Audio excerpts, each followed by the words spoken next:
بسم اللہ الرحمن الرحیم۔ حضرت ذوالنون مصری رحمۃ اللہ تعالی علیہ حق کی تلاش کی ایک ایمان افروز داستان۔ حضرت ذوالنون مصری، جن کا اصل نام صوبان بن ابراہیم تھا، اللہ کے ان برگزیدہ بندوں میں سے تھے جنہوں نے اپنی زندگی حق کی تلاش اور اللہ کی معرفت میں گزاری۔ آپ کی ولادت مصر کے شہر اخمیم میں ہوئی، جو اس وقت علم و عرفان کا مرکز تھا۔ آپ کا خاندان متوسط طبقے سے تعلق رکھتا تھا، لیکن آپ نے کم عمری سے ہی غیر معمولی ذہانت اور دینداری کا مظاہرہ کیا۔ آپ کی زندگی کا ہر لمحہ اللہ تعالیٰ کی محبت، اس کے مخلوق کی خدمت اور حق کی تلاش میں بسر ہوا۔ ابتدائی زندگی اور علم کا حصول۔ حضرت ذوالنون مصری کو اللہ نے غیر معمولی ذہنی صلاحیت عطا کی تھی۔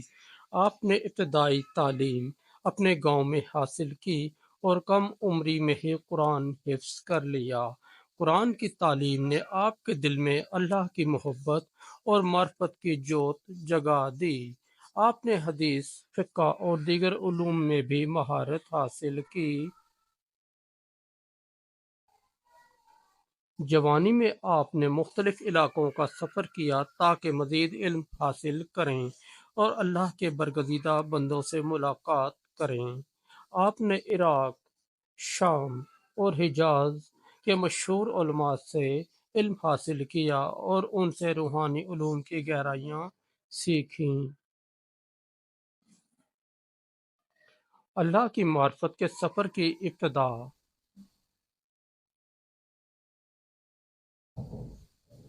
حضرت ذوالنون مصری کی زندگی میں ایک واقعہ نے زبردست تبدیلی پیدا کی۔ ایک دن آپ نے ایک چیونٹی کو دیکھا جو ایک روٹی کے ٹکڑے کو اپنے بل کی طرف لے جا رہی تھی۔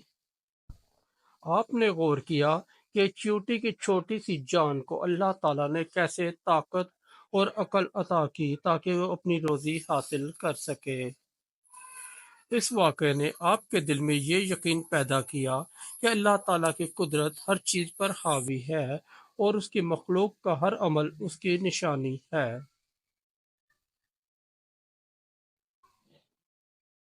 صوفیانہ سفر اور عرفان الہی۔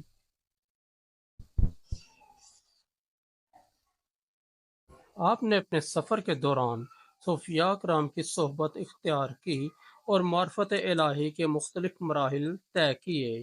آپ نے کئی دن اور راتیں عبادت، مراقبہ اور ذکر الہی میں گزاریں۔ آپ کا فرمان تھا کہ اللہ کو پانے کے لیے دل کو پاک کرنا ضروری ہے، کیونکہ گناہوں کی آلودگی بندے کو اللہ سے دور کر دیتی ہے۔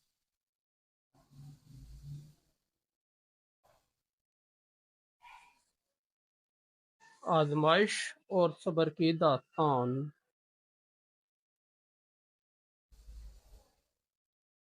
حضرت ذوالنون مصری کی زندگی میں آزمائش کا ایک سخت مرحلہ آیا۔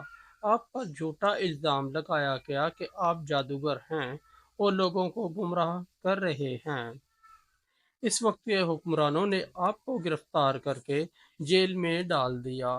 قید کے دوران آپ نے نہایت صبر و تحمل کا مظاہرہ کیا اور مسلسل اللہ کی عبادت میں مشغول رہے۔ کہا جاتا ہے کہ قید کے دوران آپ نے اللہ کی محبت میں ایسے کلمات ادا کیے کہ جیل کے در و دیوار ذکر الہی سے گونج اٹھے۔ اس واقعے نے قید خانے کے نگہبانوں کو بھی متاثر کیا اور وہ آپ کے مرید بن گئے۔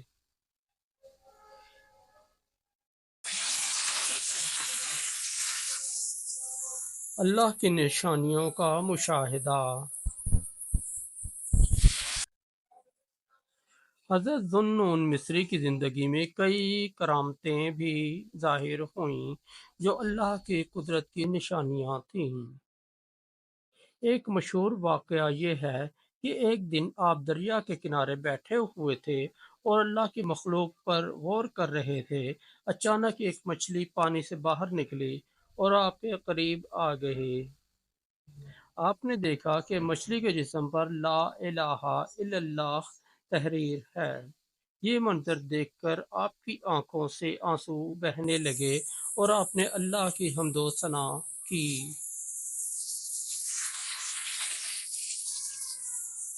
حکمت اور نصیحت کے اقوال۔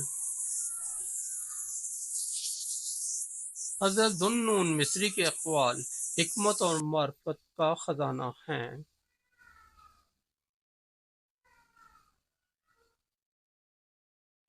آپ فرماتے تھے، اللہ کی محبت میں صبر کرنا سب سے بڑا امتحان ہے، اور کامیاب وہی ہوتا ہے جو اللہ کی رضا پر راضی رہتا ہے۔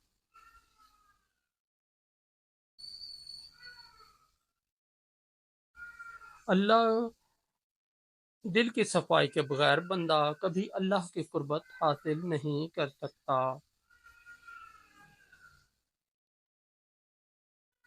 دین کا حقیقی علم وہی ہے جو دل کو اللہ کے نور سے منور کرے۔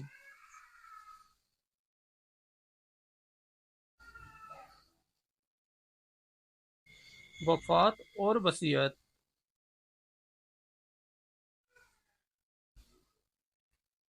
حضرت ذو النون مصری 245 ہجری میں وفات پا گئے۔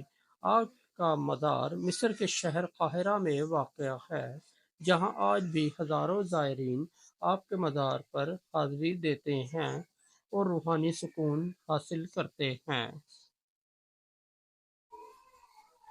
آپ کی وصیت تھی کہ دنیاوی نعمتوں کو چھوڑ کر اللہ کی محبت کو اپنانا ہی انسان کی اصل کامیابی ہے۔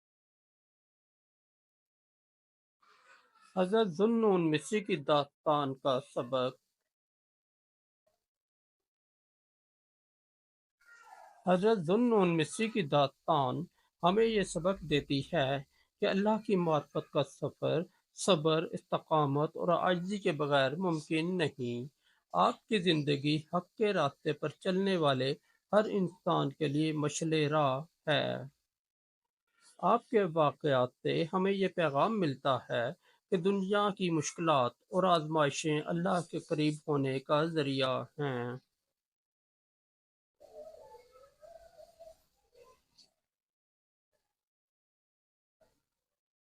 دوستو، اگر آپ کو ہماری اسٹوری اچھی لگی تو ہمارے اس چینل کو سبسکرائب کر دیں اور اس ویڈیو کو لائک اور دوستوں کے ساتھ شیئر کر دیں۔